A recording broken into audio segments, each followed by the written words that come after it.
Susan Hughes dwi, a nes I raddio o Ysgol Gymraeg nôl yn 2012, cyn mynd ymlaen wedyn I astudio gradd MPhil dan adain yr ysgol.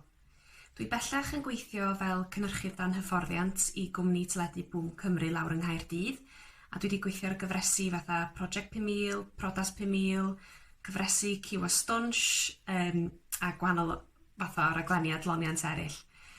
Dwi wir yn meddwl bod y profiadau nes I meithrin dan adain Ysgol Gymraeg wir wedi'n helpu yn yng ngyrfa. Yn enwedig o ran y gallu gyfarthrebu gyda'r Llywodraeth Cyhoedd, cwmnïau allanol mewn modd proffesiynol. Dwi hefyd yn gorfod sgwennu yn greadigol yn rhan o'n waith, bod yn sgriptio, neu sgwennu syniadau newydd ar gyfer rhaglenni.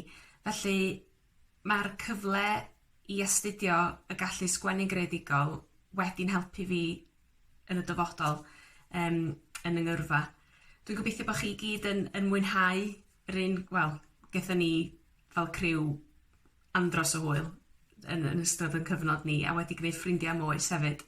Ond yn fwy na byd hefyd, mae o wedi'n helpu yn yng ngyrfa a nes I wir fwynhau y cwrs.